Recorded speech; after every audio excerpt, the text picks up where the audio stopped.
नमस्कार, the print में आपका स्वागत है। मैं पूर्वा मंधानी, मेरे साथ है हमारे एडिटर प्रवीण स्वामी और हम दोनों आपके सामने एक बार फिर हमारा ये साप्ताहिक शो लेकर हाजिर हैं जिसका नाम है संकट, सुरक्षा और स्वामी।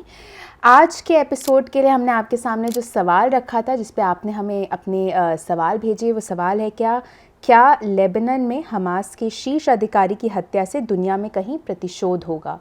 प्रवीण, हमेशा की तरह शो की शुरुआत करने से पहले अगर आप हमारे दर्शकों को बता पाएँ कि अभी इस समय लेबनान में क्या हुआ है। कुछ दिन पहले हमास दहशतगर्द ग्रुप के लीडर सालेह अल अरूरी जो लेबनान में रहते थे, उनका कत्ल किया गया एक शायद इजरायली ड्रोन स्ट्राइक में। इसमें भारत में नेचुरली ज़्यादा इस बात पे चर्चा नहीं हुई, लेकिन मिडल ईस्ट में बहुत इस पे विवाद हुआ क्योंकि अगर कंट्रीज़ एक दूसरे के अब लीडर्स को मारने लग जाए टिट फॉर टैट साइकिल में, तो पूरे मिडल ईस्ट में हालात बिगड़ने के खतरे हैं। आज के दिन हम थर्सडे को ये शो रिकॉर्ड कर रहे हैं। आज के दिन ईरान में बम फटे हैं जिनमें 84 लोग करमान शहर में मरे हैं, जबकि हमें पता नहीं हमलावर कौन थे।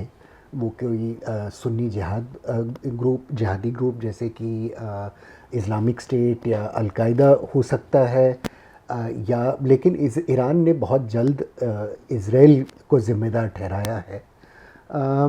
और ये असैसिनेशन, काउंटर असैसिनेशन के साइकिल्स हमने मिडल ईस्ट में कई बार पहले देखे हैं। कुछ दिन पहले दिल्ली में इज़राइल के एम्बेसी के बाहर एक बम फटा था। कहा गया कि ये सुतली बम था, छोटा बम था, लेकिन कोई इज़राइल के एम्बेसी पे आखिर क्यों सुतली बम फेंकेगा? इसलिए फेंकेंगे क्योंकि कुछ इशारा या दिखाना चाहते हैं कि हम हमला कर सकते हैं। एक पहले जो बॉम्ब ब्लास्ट हुआ था इज़राइली एम्बेसी के बाहर, वो अभी तक नहीं सॉल्व हुआ। ईरान ने इज़राइली टारगेट्स पे दुनिया में कई जगह अपने सीक्रेट सर्विसेज से हमले किए हैं। और अब ये सालेह अल अरूरी के असैसिनेशन के बाद डर ये है कि ईरान या हमास के दूसरे सपोर्टर इज़राइली टारगेट्स पे हमले कर सकते हैं। और जो अभी तक इज़राइल फ़िलिस्तीन का कॉन्फ्लिक्ट रहा है गाज़ा स्ट्रिप में, वो दुनिया के बाकी कैपिटल्स में फैल सकता है। बहुत उसके सीरियस कॉन्सिक्वेंसेस होंगे अगर ऐसे हो तो। जी, चलिए इसी के साथ सवालों से शुरुआत करते हैं। अभिषेक सिंह का सवाल आ रहा है, वो पूछ रहे हैं कि ईरान में आज, जैसे कि आपने बताया, आज धमाके हुए हैं जिसे उनकी सरकार आतंकी हमला बता रही है। क्या आपको लगता है कि यह आतंकी हमला है? अगर हाँ, तो ये किसने किया होगा और इन हमलों के पीछे क्या मकसद हो सकते हैं? आतंकी हमला तो है क्योंकि सिविलियंस, इनोसेंट सिविलियंस मरे हैं। जी। आतंकवादी वो लोग होते हैं जो किसी पॉलिटिकल मकसद के लिए ऑर्डिनरी पीपल पे हमला करने को तैयार होते हैं, कॉम्बेटेंट्स, जबकि इंसर्जेंट्स जो होते हैं या आर्म फोर्सेस होते हैं, दूसरे मुल्क के आर्म फोर्सेस, यूनिफॉर्म फोर्सेस पर हमला करते हैं। तो आतंकी तो थे, लेकिन बहुत सारी दुनिया में आतंकी हैं जो ईरान के रेजीम पे हमला करना चाहते हैं। उनमें से अहम है इस्लामिक स्टेट जो कहते हैं। अलकायदा भी ईरान का कभी साथी रहा है, कभी दुश्मन रहा है। तीसरा है मुजाहिदीन खल्क, जो एक सेक्युलर ऑपोजिशन ग्रुप कहलाया जा सकता है, मतलब लेफ़्ट विंग ऑपोजिशन है, लेकिन वेस्ट के इंटेलिजेंस सर्विसेज के साथ भी उनके रिश्ते रहे हैं। एक पर्सनैलिटी कल्ट भी उससे जुड़ी हुई है उनके लीडरों की। तो मुजाहिदीन खल्क ने पहले आतंकी हमले ईरान में किए हैं। और चौथा ग्रुप ऑफ कोर्स है इज़राइल। इज़राइल बहुत सालों से ईरान में दहशतगर्द हमले कर रहा है। उन्हें ईरानियन साइंटिस्ट को मारा है, ईरानियन मिलिशिया लीडर्स को मारा है। और क्योंकि ईरान हमास का और हिजबुल्लाह का समर्थन कर रहा है, उनने ईरान सपोर्टेड टारगेट्स को सीरिया में भी और बाकी मुल्कों में भी टारगेट किया है। तो इस वक्त हम कह नहीं सकते किसी सर्टेनिटी के साथ कि किस दहशतगर्द ने ये हमले किए हैं, लेकिन ईरान फ़िलहाल किसी सबूत को पेश किए बिना इज़राइल को ज़िम्मेदार ठहरा रहा है और शायद इस बात का फ़ायदा उठाना चाह रहा है कि कुछ ही दिन पहले सालेह अल अरूरी का असैसिनेशन हुआ है। तो ईरान के सपोर्टर्स जो हैं इसराइल को ज़िम्मेदार ठहराने के लिए तैयार होंगे इस वक्त। अगला सवाल लिपि का आ रहा है। वो बोल रही है अगर हमास के लेबनान में बसे और नेता और मारे जाएं तो क्या हिजबुल्लाह इजराइल के उत्तरी बॉर्डर पर अपने हमले बढ़ा सकता है? लिपि जी, बहुत इंटरेस्टिंग सवाल है और इसलिए है क्योंकि जबकि लेबनान में हिजबुल्लाह ग्रुप जो ईरान का प्रॉक्सी ग्रुप है और इसराइल एक दूसरे के बारे में बहुत गर्म ज़बानी बातें कर रहे हैं, एक दूसरे पे हमले और मारधाड़ की बातें कर रहे हैं, दोनों ने काफ़ी कोशिश की है कि मामला एक लेवल के नीचे रहे। जबकि हिजबुल्लाह ने कुछ रॉकेट्स फायर किए हैं इसराइल में जिसमें सिविलियंस और इजरायली सैनिक भी मारे गए हैं और इसराइल ने एयर स्ट्राइक्स कुछ और आर्टिलरी फायरिंग की है हिजबुल्लाह पे। दोनों साइड उस स्थिति से बचना चाहते हैं जिसमें वो 2014 में और उसके पहले भी इसराइल के लेबनान वॉर्स में पहुंच गए, जहां इजरायली फ़ौज बहुत लंबे अर्बन वॉरफेयर में फंस गई, जबकि कोई उनका फ़ायदा नहीं हुआ। मतलब वॉर में तो फंस गए, टेरिटरी में एडवांस कर पाए लेकिन हिजबुल्लाह को ख़त्म कर नहीं पाए और सिमिलरली हिजबुल्लाह को बहुत भारी और गंभीर नुकसान सहना पड़ा। लेबनान में कई कम्युनिटीज़ जो हिजबुल्लाह का साथ नहीं देते हैं वो नाराज़ हो गए हिजबुल्लाह के प्रेजेंस के साथ। तो दोनों साइडों का कोई फ़ायदा नहीं हुआ और लंबे जंग में फंस गए। इस टाइम दोनों कोशिश कर रहे हैं कि उससे किसी तरह, उस परिस्थिति से किसी तरह बच के रहे। यूनाइटेड स्टेट्स का भी इसराइल पे बहुत प्रेशर रहा है कि हिजबुल्लाह के साथ फ्रंटल कॉन्फ्लिक्ट ना शुरू करो। ये कहा जाता है कि हिजबुल्लाह के पास 1,20,000 रॉकेट्स की आर्मरी है जिससे इसराइल के शहरों पे वो बहुत नुकसान कर सकते हैं। इसराइल सिमिलरली, इसराइल की बहुत बड़ी आर्सेनल है, वो हिजबुल्लाह का बहुत डैमेज कर सकते हैं, बहुत लोगों को मार सकते हैं, लेकिन लगता नहीं है कि दोनों साइड, एक साइड किसी दूसरे साइड को डिसाइसिवली हरा सकता है। और अगर इस वक्त जब वैसे ही मिडल ईस्ट में इमोशंस बहुत हाई है गाज़ा कॉन्फ्लिक्ट में, इसराइल लेबनान में भी एक कॉन्फ्लिक्ट में फंस जाए, तो हो सकता है कि मिडल ईस्ट में पब्लिक ओपिनियन इन्फ्लेम होके कॉन्फ्लिक्ट उसके वजह पूरे रीजन में फैल जाए। जी, अगला सवाल संकल्प का। हमारे मेंबर हैं, हमें हर एपिसोड के लिए सवाल भेजते हैं। आपको बहुत बहुत धन्यवाद संकल्प। बोल रहे करीब से जांच करने पर हम एक्चुअली हमास के वेपराइजेशन को इस हद तक देख सकते हैं कि ईरान को हुतीस के माध्यम से हस्तक्षेप या इंटरवीन करना पड़ा। मैंने इस शो में पहले भी ये पॉइंट आउट किया था। नॉइज़ेस के बावजूद सऊदी नेतृत्व वाले ब्लॉक ने कभी भी तनाव कम करने के लिए दबाव नहीं डाला। मैं ये इसलिए कह रहा हूँ क्योंकि वे आसानी से इब्राहिम अकॉर्ड से हटने की धमकी दे सकते थे। वो बोल रहे हैं एमी रॉयल किचन में क्या पक रहा है। Once upon a time Iranian शाह की सऊदी राजा को मॉडर्नाइजेशन की सलाह उन्हें हॉन्ट करने वापस आई। ये देखते हुए कि ईरान में क्या हो रहा है और MBS की आधुनिकता की ओर बढ़त, क्या इतिहास पूरा काउंटर क्लॉकवाइज सर्कल में आ रहा है? शुक्रिया संकल्प दोबारा हमारे शो में सवाल भेजने के लिए और हमारे प्रोग्राम को देखने के लिए। सऊदी अरेबिया कभी पैलेस्टीनियन कॉज का बहुत बड़ा समर्थक नहीं रहा है।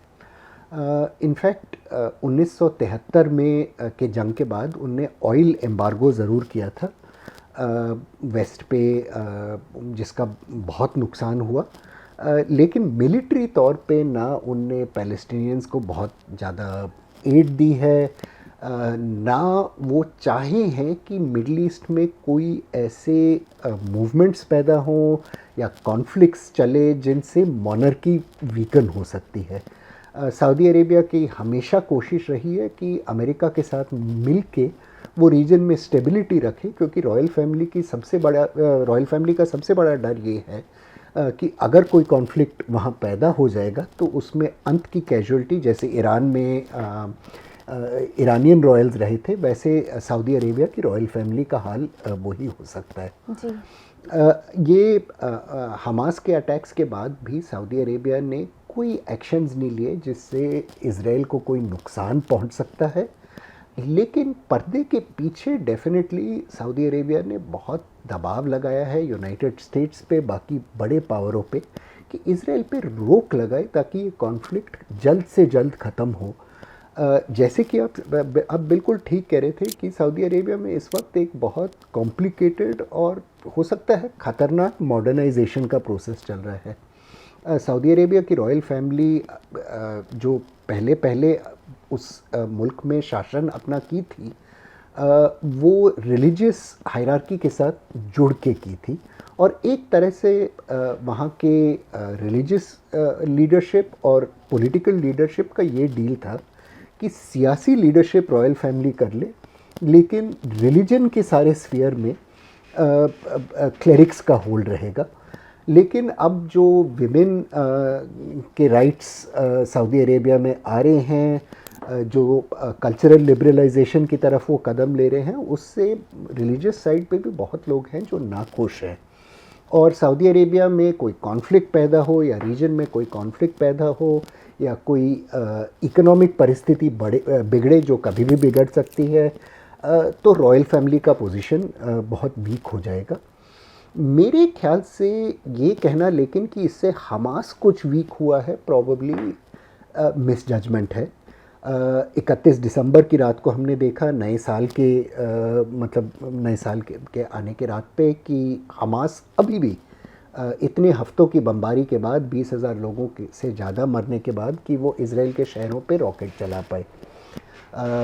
अभी तक हमास के जो बड़े लीडर हैं गाज़ा स्ट्रिप में, जैसे कि याह्या सिनवार जो ओवरऑल लीडर हैं हमास के, या मोहम्मद देफ जिनका कहा जाता है कि वो अक्टूबर 7 के हमले के पीछे थे और एक्टिव ऑपरेशनल कमांडर थे, अभी तक जहां हमें पता है वो ज़िंदा है। रोज़ इज़राइल के पेपर पढ़े तो खबर आती है कि एम्बुशेस में 2, 3, 4 इज़राइली सोल्जर्स मारे गए, जिससे दिखता है कि हमास प्रिपेयर्ड था इस हमले के लिए और अभी भी लड़ पा रहा है। मेरे ख्याल से प्रिंसिपली कैजुअल्टी अभी तक सिविलियंस रहे हैं, लेकिन हमास का मिलिट्री इंफ्रास्ट्रक्चर जो है वो लार्जली अनटच्ड है। और इज़राइल में इस वक्त उस पर एक पॉलिटिकल फ्रस्ट्रेशन आ रहा है क्योंकि इज़राइल पे यूएस बहुत दबाव डाल रहा है कि एयर स्ट्राइक्स ख़त्म करे, ये ऑपरेशन का स्केल कम करे। लेकिन प्राइम मिनिस्टर बेंजामिन नेतन्याहू को वॉर के स्केल को कम करना ये कहे बिना जबकि कोई मतलब बड़े हमास के लीडर को मारा नहीं होगा या हमास को ख़त्म नहीं किया होगा, ये पॉलिटिकली उनके लिए बहुत ज़्यादा एम्बैरेसिंग होगा। तो हमास एक तरह से सिर्फ ज़िंदा रह के जीत हासिल कर पा रहा है। इज़राइल के लिए बेंचमार्क काफ़ी ऊंचा है और ये दुनिया भर में अगर हम देखें तो टेररिस्ट ग्रुप्स की यही एडवांटेज होती है कि सिविलियन इंफ्रास्ट्रक्चर का कुछ भी नुकसान हो, पॉलिटिकल इंफ्रास्ट्रक्चर का कुछ भी नुकसान हो, उसका जवाब टेररिस्ट ग्रुप को देना नहीं होता, सिंपली बाय सर्वाइविंग उनकी जीत हो जाती है। अगला सवाल आदित्य का आ रहा है। वो बोल रहे हैं नेतन्याहू की सरकार द्वारा प्रस्तावित कॉन्स्टिट्यूशनल अमेंडमेंट को सुप्रीम कोर्ट द्वारा खारिज किए जाने और इजराइल में उनकी घटती लोकप्रियता के कारण नेतन्याहू को अंतर्राष्ट्रीय मोर्चे के साथ साथ अपने देश में भी काफ़ी आलोचना का सामना करना पड़ रहा है। क्या आपको लगता है कि आंतरिक मामलों में ध्यान भटकाने के लिए हर राजनेता की तरह वे हमास पर हमले बढ़ा सकते हैं? उस स्थिति में वे अमेरिका, यूके जैसे अपने एलाइज जिनका पेशेंस पहले से ही ख़त्म हो रहा है, उनको कैसे संतुष्ट रखेंगे? आदित्य, डेफिनेटली ये कोर्ट का जजमेंट जो है एक बहुत बड़ा ब्लो है नेतन्याहू के लिए। कुछ ही वक्त पहले आपको याद होगा वो तो तड़ियाँ मार रहे थे कि ये लीगल चेंजेस ला पाए हैं जो एक तरह से उनको सिर्फ और एक ही वजह से लाए गए थे कि प्राइम मिनिस्टर को बचा पाए लीगल प्रोसीडिंग से, जिनमें ऑफ कोर्स करप्शन के एलिगेशंस नेतन्याहू के अगेंस्ट काफ़ी वक्त रहे हैं और ये अपने आप को इन करप्शन के केसेस से बचा पाए। सुप्रीम कोर्ट, इज़राइल के सुप्रीम कोर्ट ने रीज़नेबलनेस डॉक्ट्रिन जो नेतन्याहू ने ख़त्म करने की कोशिश की थी, दैट इज़ कि कोई भी एग्जीक्यूटिव एक्शन रीज़नेबल होना चाहिए और रीज़नेबलनेस का क्राइटेरिया मीट करना चाहिए, उसको अपहोल्ड किया है और ये सारे जो चेंजेस लाए थे वो हटा दिए हैं। आपको याद होगा कि अक्टूबर 7 की घटनाओं के पहले कोई हमास या इज़राइल पैलेस्टीनियन कॉन्फ्लिक्ट की बात ही नहीं कर रहा था। हमें इज़राइल में दृश्य दिख रहा था कि लाखों लोग सड़कों पे आ गए थे ये डिमांड करते हुए कि नेतन्याहू सरकार हटे जी। और वो सेंटिमेंट अभी बदला नहीं है। नेचुरली वॉर के कोर्स में कंट्री यूनाइट हुआ है, एक पेट्रियाटिक फर्वर हुआ है, आया है, लेकिन ये हमें याद रखना चाहिए कि वो वक्त ज़्यादा पहले नहीं था जब इज़राइल के मिलिट्री रिजर्विस्ट और एयरफोर्स पायलट्स रिफ्यूज़ कर रहे थे सर्व करने के लिए जब तक नेतन्याहू सरकार ना हटे और नए इलेक्शंस ना कॉल किए जाए। मैं कुछ वक्त पहले किसी से पूछ रहा था कि आखिर नेतन्याहू का एंड गेम इसमें क्या है, क्योंकि बमबारी लगातार करे जा रहे हैं, जैसे कि आप कह रहे थे यूनाइटेड स्टेट्स की, यूनाइटेड किंगडम की पेशेंस इससे ख़त्म हो रही है, उनके अपने डोमेस्टिक कॉन्सिक्वेंसेस पड़ने लग गए हैं। एक हाथ पे खर्चा, दूसरे हाथ पे उनके जो मुस्लिम कम्युनिटीज़ हैं उनकी नाराज़गी सहनी पड़ रही है। तो नेतन्याहू आखिर चाहते क्या है, इनका एंड रिज़ल्ट क्या है? और जिससे मैं बात कर रहा था एक सीनियर वो डिप्लोमेट है, उनने कहा कि इनका कोई एंड गेम नहीं है। हम ही बैठ के स्टूडियो में बात कर सकते हैं कि चलो ये 3 महीने बाद या 6 महीने बाद नेतन्याहू का क्या आउटकम चाहते हैं। वो तो कह रहे थे कि नेतन्याहू का यही गेम है कि कल का दिन किसी तरह वो देख ले ताकि कल के दिन पे इलेक्शन ना हो, जिसमें वो हटाए जाएंगे और फिर उसके बाद लीगल प्रोसीडिंग शुरू हो सकते हैं। शायद वो और उनके फैमिली मेम्बर्स भी जेल भेजे जा सकते हैं। मेरे ख्याल से इस बात में बहुत सच्चाई है। नेतन्याहू का कोई लॉन्ग टर्म ऑब्जेक्टिव है नहीं। जो पैलेस्टीनियंस के साथ कॉन्फ्लिक्ट ख़त्म करने की बातें चल रही हैं उनमें बिल्कुल इंटरेस्ट नहीं है। वो मेनली चाहते हैं कि इज़राइल में एक हार्डलाइन ओपिनियन कंसोलिडेटेड रहे उनके पीछे, ताकि इलेक्शन के बाद जो भी माइनॉरिटी गवर्नमेंट चाहे बने उसमें उनका कोई स्टेक हो, उनका कोई रोल हो जिससे वो पॉलिटिकली बचे रहें। अगला सवाल गर्वित भारद्वाज का आ रहा है। वो बोल रहे हैं कि वेस्टर्न राजनीति की तरह भारत में भी मजबूत आइडियोलॉजिकल डिवाइड दिखाई दे रहा है। क्या इसका असर हमारी विदेश नीति पर भी पड़ेगा? जैसे अमेरिका में सरकार बदलने के बाद हम कई डायमेंशंस में विदेश नीति में तेज़ बदलाव देखते हैं, लेकिन भारत में सरकार बदलने के बावजूद विदेश नीति स्थिर बनी रहती है। गर्वित जी, ये बहुत इम्पॉर्टेंट क्वेश्चन है आपका। मेरे ख्याल से आपकी बात में बहुत सच्चाई है। जहाँ भी हम वेस्ट में देखें, राइट विंग और लेफ़्ट विंग के डिविजन्स काफ़ी लगातार गहरे हो रहे हैं जी। और इसके कई सारे मैनिफेस्टेशंस हैं। एक तो है जिसको हम कल्चर वॉर कहलाते हैं। तो अमेरिका में यूनिवर्सिटीज़ में इज़राइल पैलेस्टाइन के इशू पे जो हमने डिविजन्स देखे हैं वो तमाम उनके सोशल मुद्दों पे हैं, चाहे वो रेस की बात हम करें या विमेंस राइट्स की करें। हमने तो ये भी देखा है कि रिपब्लिकन्स और डेमोक्रेट्स के बीच में अबॉर्शन जैसे इशू पे कितना कड़वापन आ गया है, कितना मतलब बिटरनेस आया है, कोर्ट्स किस दिशा में गए हैं और रेफरेंडम किस दिशा में गए हैं। सिमिलर डिवीज़न हम देखते हैं यूनाइटेड किंगडम में, जहां इस वक्त लेफ़्ट जीत रहा है, या फ्रांस में जहां इस वक्त राइट विंग सरकार इमिग्रेशन के राइट विंग पार्टीज़ जहां इमिग्रेशन के इशू पे वो सामने आ रहे हैं, और जो यूरोप में कई जगह हुआ है। इन डिविजन्स के होते हुए मेरे ख्याल से भारत के लिए वाइजेस्ट कोर्स ये है कि हम उन इश्यूज से दूरी रखें और किसी एक पार्टी या प्लेटफॉर्म में ना फंसे जिससे दूसरी साइड को नाराज़गी हो सकती है। पिछले इलेक्शन के बाद पहले यूनाइटेड स्टेट्स में आपको याद होगा यहाँ भी नारा लगाया गया था, अगली बार ट्रंप सरकार शायद ये नारा लगाया गया था, और चाहे उसके वजह भारत यूएस रिश्तों पे कोई बहुत गहरा असर नहीं पड़ा, डेफिनेटली डेमोक्रेटिक पार्टी में कई लोग थे जो बहुत नाराज़ थे, जो शायद पहले ही भारत के वेल विशर नहीं थे और आगे इस बात का फ़ायदा उठा सकते हैं। सिमिलरली यूनाइटेड किंगडम में सही या गलत एक फीलिंग आई है कि भारत कंजर्वेटिव पार्टी की ओर टिल्ट कर रहा है, और अगर अगले इलेक्शन में, जो कि अब सर्टेनिटी लग रही है ओपिनियन पोल्स को देखते हुए, अगर एक लेबर मेजॉरिटी आए तो भारत के जो लोग वेलविशर नहीं हैं उनको एक मौका मिला होगा ये कहने के लिए कि देखो ये तो दूसरी पार्टी से जुड़े हुए हैं। ट्रेडिशनली भारत की हमेशा फॉरेन पॉलिसी रही है कि हम समझते हैं कि दूसरे दोस्तों की अपनी इंटरनल पॉलिटिक्स है, दूसरे मुल्कों में चाहे वो हमारे से वो मुल्क वो फ्रेंडली हो, हम उनकी पॉलिटिक्स में दखलंदाजी नहीं करते हैं, ना किसी एक पॉलिटिकल लीडर को सपोर्ट करते हैं ना दूसरे को। और इस दुनिया में जहाँ डिविजन्स इतने हाई हो गए हैं आइडियोलॉजिकली, मेरे ख्याल से वाइजेस्ट कोर्स है सरकार के लिए और ऑपोजिशन के लिए भी कि वो भारत को दूसरे मुल्कों की कीचड़ के बाहर रखे।